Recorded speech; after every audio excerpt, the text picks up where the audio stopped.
Hello, I'm Wayne DeBey, AIFD, and this is my wife. And I'm Peggy DeBey, and welcome to Creations at the Flower Nook.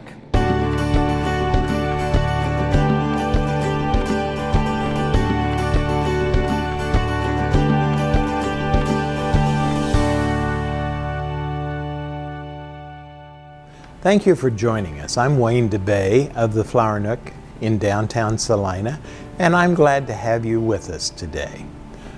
I was asked what got me into the florist industry, and I would have to say it's my love of flowers. I have loved flowers since I was a very young boy and never really envisioned that this would be my life's work, but 35 years later, here I am. I'm still in the industry. I love it. I enjoy working with other florists, working with customers. What flower is my favorite on any given day? Depends on what just came in, what is fresh, and what I haven't seen for a little while.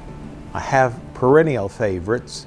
Roses are truly a classic, but it could be the proteas, it could be iris, it could be tulips. Just like I said, it really depends on whatever happens to come in that's fresh and beautiful on any given day.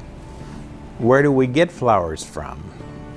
We have flowers coming in from our wholesalers, and our wholesalers that service us in Salina are out of Wichita. We also have, due to modern transportation, we can bring flowers in from around the world. South America is a big player in the flower market, and now Central America is evolving. But we do have producers in Europe, in Africa, Asia. We see a lot of times the orchids we see are Asian. So it really is a global industry. Enough about flowers. Let's take a look at one of the artists that's now showing at the Flower Nook.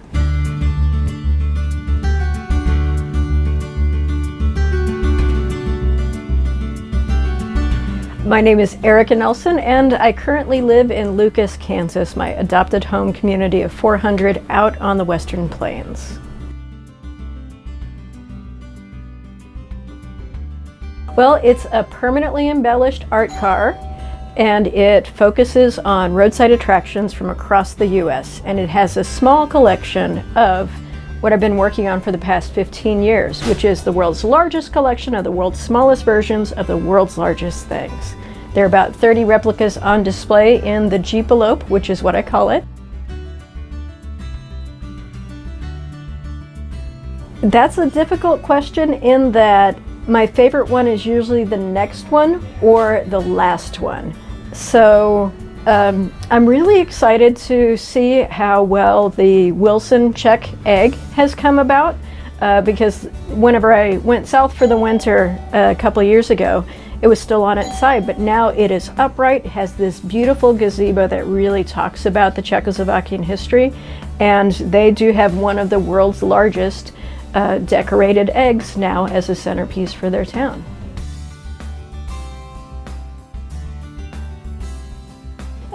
It depends on what the end goal is. So there are 6 examples that are from a sketchbook project. So every year I take a sketchbook and I look back at the year and I sort of do a year overview of those travels. So 3 of those drawings are from one sketchbook, 3 are from the next. Then there's also some drawings on the end which are the starts of poster designs that I'm thinking about for a project up in Wisconsin. So these are sort of how the ideas start, but also how the ideas develop until they're translated into some other form, whether it be a sketchbook, a sculpture, or a graphic design work that ends up being done in really big form later.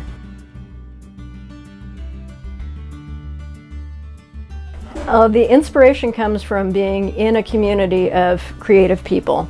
And I've been thinking about this a lot lately of not just what inspires you to create, but what inspires you as an individual to create. And I kind of figured out that I'm making a world that I always wish I had access to when I was growing up.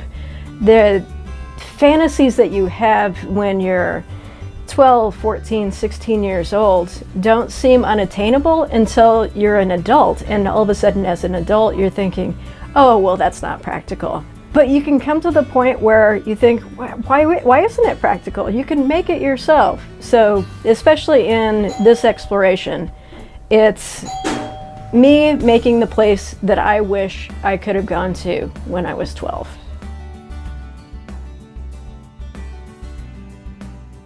I think it can stifle me for a time, but somehow I have this center point that kicks back in. Like, you can follow a bunch of societal rules and almost compress and compress and compress it, but luckily my inner spark will break that eventually. So there might be periods of 2 or 3 years where I do what I think I'm supposed to be doing, but that spark will always break it apart again. And I realize I'm much happier in doing that. So in crafting a work world, I started saying no to the jobs that I felt like would add to a compressed shell, and yes to the jobs that would help feed that spark. And eventually, there's a lot of lines in the water. So I write for art and travel magazines, I do commission work, I do restoration and preservation work, and I do grant writing, but all of it feeds into the creative fields. So I am now at the point where I no longer have to take the jobs that feel like they're killing something inside of me.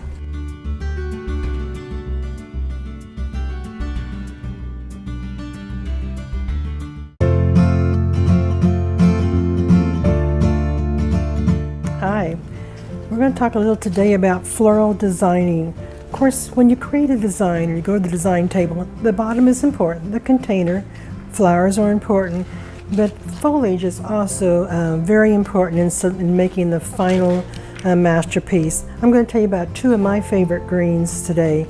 This is Salal, S-A-L-A-L, and it is a shrub, grows as a bush, can be 5 feet tall, so it's often seen in yards as a border. We, of course, use it in the floral design. You can see it here in one of our designs. It kind of makes a different accent than your other greens. The interesting thing about Salal is it has a history of being medicinal. When you take it and dry it, you can make a tea with it. It's supposed to be great for a cough. Or you can actually chew the leaves and spit it out and put it on a sore. Now, I haven't tried that, so I don't know how that works, but it is in the books that it works very well with that. The other green, my favorite green, is eucalyptus. And here you have the eucalyptus. It is a native plant from Australia, often called the gum tree, but it's part of the myrtle family. This is a silver dollar, and this is a different variety called the seeded euc. And we put both of these in our pumpkin arrangement here to show you the difference in having the salal or having the euc. Both of them make a very nice texture. Texture adds to the flower arrangement, and it makes it more creative for you. Let's take these greens to the design table and let Wayne make a masterpiece for you. We have a project here that Peggy has given to me. So what I'm going to do is I'm going to take that popular sign of the season, a pumpkin, and lots of different ways to do pumpkin, and make a fresh arrangement in it. Now, you could do this with a real pumpkin. You could take it and core it out and take all the seeds out, if you will, and then drop the Oasis foam down in it. I think you probably want to put a plastic liner in it if you're going to do fresh pumpkins, but it will last for a couple of days if you just do the pumpkin and the foam right into it. I'm going to take a couple of my wooden picks, and I want to have this lid in the arrangement, so I'm going to come and tuck it in on this side. And these are a wired pick, so there's a little bit of wire, and I'm going to try to get my fingers to work and put that around here. We'll just loop it around the top of the pick and maybe back under the wire frame on the lid of the pumpkin. Going to come in from this side as well and just stick that in, so I've got that pretty well secured on my basket. going to take a little bit of the salal, and Peggy told us that you can make a tea out of it, and somewhere in the past I missed that. I never thought to myself, gosh, I think I'll make me a cup of tea while I'm working today. Grab the salal and go for it. And because I'm doing the foam, I want to have a fairly sharp point so that it'll slide in and establish a good relationship with the foam. It'll keep feeding the moisture through. I always try to look at the greenery, and if there's a lot of really bad foliage, I will take what I need to off so that you just have the pretty. This particular leaf has a big tear in it, so that one gets to go away. Don't want to utilize that in arrangements.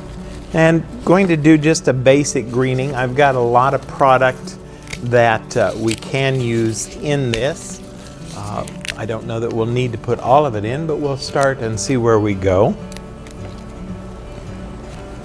This is the silver dollar uke, and it's named so because of that rounded leaf. Although it's not quite a true silver dollar shape, it is a little rounder than the rest of the eucalyptuses. And essentially, as I'm doing this, what I'm doing is really kind of 4 points. If this lid weren't here, I would have come all the way to the side, but I'm doing 1, 2, 3, 4, and just echoing that with the eucalyptus. Now I also have a little bit of the seeded uke, but I think this is kind of the candy to add right at the last, so we're not going to put that in quite yet. Had a couple of choices I thought about, and this is one of the protea bouquets that we get. This just came in today, and this is pincushion proteas, the safari sunset, and then some wonderful foliages along with a little bit of the seeded uke.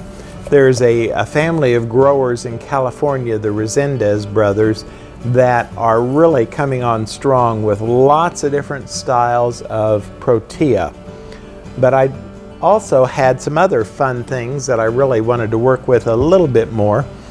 I think this will be a great seasonal mix. These are some peppers, and this is from our local grower, and we're just blessed to have the ability to have pretty local product to utilize in the store. We'll try that again, cut that a little bit shorter. And I'm going to make that a little bit of a focal point for it.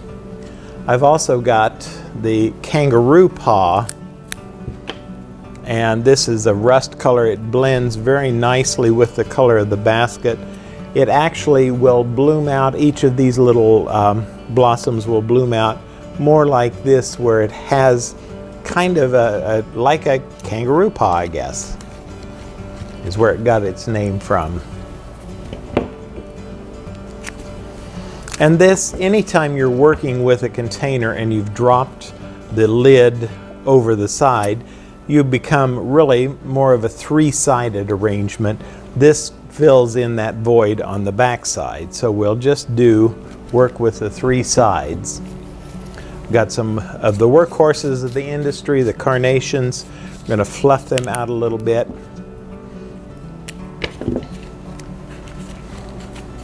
These will make a really great lasting design. The carnations, the kangaroo paw, the ornamental peppers, those all have great vase life to them. The greenery that we've used is extremely lasting as well. We're also going to go ahead and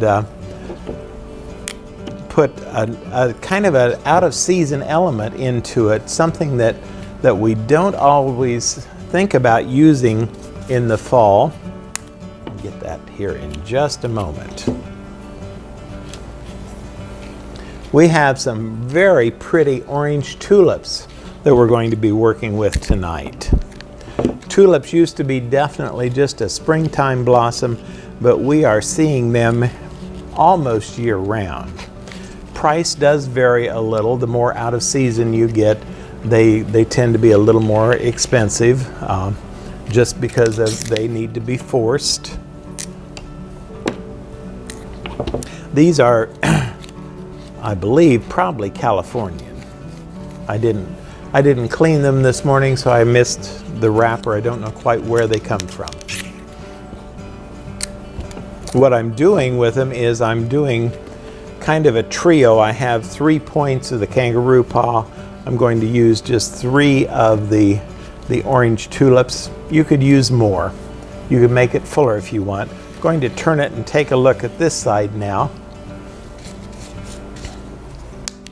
And I do like to still try to use odd numbers of flowers if I can. I think it makes it easier to design and have a soothing look to it. And this is, again, back to that pepper, big heavy element, but I think it makes a very important statement in the arrangement. So we're going to tuck it down in here to this side. And then I wish that you had smell-o-vision, because this is an herb called Sweet Annie. And again, part of that local product that we've been fortunate to have. And with the weather and the seasons changing, we won't see that much longer, but it's great while it's here, so we do enjoy it. Sweet Annie will dry and remain fragrant as it dries. Just get this tucked in a little bit. I'm going to come here in the front. We've got a little bit of a hole left in this spot. And part of it is knowing how to cut the breaks, how to look at a stem and say, how do I utilize this? I want this nice tip, but I also can cut it there and have this nice whirl of the Sweet Annie. And I'm going to tuck that in, and that will help fill that spot. And now I'm going to take another little piece of the salal, get it where I've got a nice sharp point, and tuck it in that foam. Then let's find this seeded eucalyptus that we saved. Like I said, it's kind of the candy or the icing on the cake. You don't need to necessarily use gobs of it, but it's a great texture, a great element. And so we can just add that in to it.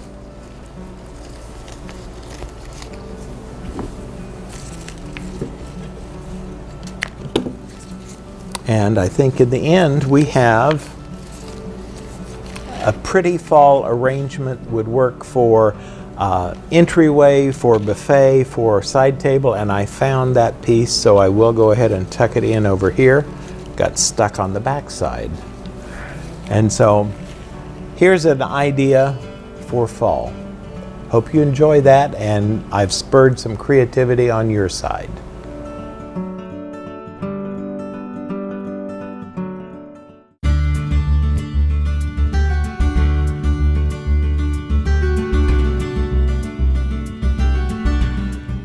Well, I have to say that I've probably been doing this for 30, 40 years, but actually the seed was planted when I was a child, and my sister and I made paper doll houses, and we would just gather things throughout the house and transform them into something else. For example, a book would become a bed, a handkerchief, a bedspread, a doily, a little rug, that sort of thing.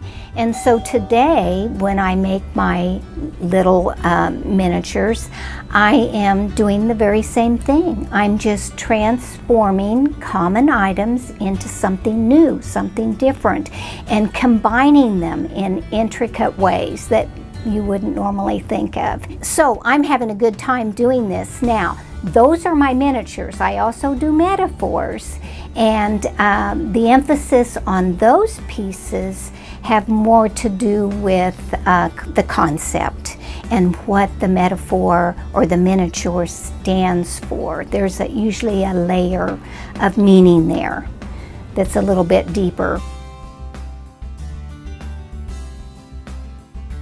A metaphor stands for something else. When we dream, it's very much like a symbol, but it's not. It's more than a symbol. It incorporates a feeling. And when we dream in metaphors, and we dream in symbols. So when we wake up in the morning and we dream that we lost our way, it truly, or we lost something, it truly could mean that we lost our way in life, and it could represent something entirely different. It's just another level, and with a metaphor, it's an intuitive thing. You intuitively understand it, and much art is built on metaphors. My metaphors are more personal because they do relate to dreams. Other artists may have bigger picture type metaphors. Usually what I do is that I'll work on several at once. So if I'm going to do the little perfume bottles on the mirrored tray, I won't just do one from start to finish. I will work on several, maybe 5 or 6 at a time, and it takes several days. It would take a week to get everything done, the mats made, the glass cut. I do my own framing. So it is very, and of course everything is glued in just so, and I use templates that I've made up over the years, and everyone is different. There's never 2 that are the same. I'm a morning person, so I wake up and I think about the dream that I had the night before. I get up and I work best. The earlier the better. So, and then I'm done by early afternoon. One of my first pieces, it is called Underground Storage System. And what it is, it's all done in gray, and it's a kind of a 3-dimensional wallpaper that I've used, but it is suitcases and boxes, and they're all on a grid, and they're all different shapes and sizes and heights and depths and this sort of thing. And what it represents is an unconscious storage system. There you go, there's a metaphor. My suitcases and represent memories, dreams, experiences, reflections, because I believe that life is a journey, and so we take all of this with us. You could look at it as baggage, and a lot of it is under the surface. It's in our unconscious. We can't possibly remember everything that's ever happened to us. So there you go. That's an example of a metaphor. So that's hanging because that also represents, dreams and that sort of thing. The difference with that piece and more recent pieces that I have done using the suitcases is that this particular one, it is one of the first ones I did, so it seems like it's almost like a stone wall, and it seems like it's cemented. So that is when I was first kind of digging into my own subconscious and trying to understand myself. And so as time went on, the suitcases started floating and, opening up and this sort of thing.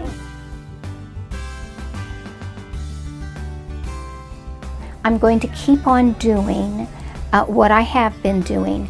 I have 2 tracks. I make the small little boxes to sell, and then I have another body of work that is basically for exhibiting. And a year ago, Peggy Medina and DeBey Wagner and I did an exhibit called The Year of the Super Kitchen. And I am adding to that. I had 12 pieces, 1 piece representing each month, and so that's the last major exhibit I did. So I will continue with that, and I have a couple of ideas of the next pieces, and that may evolve into a totally different exhibit. We'll see. I don't know. I just do a piece at a time.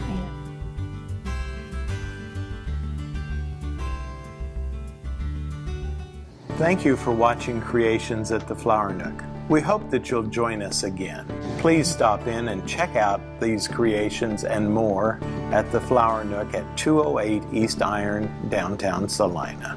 See you soon.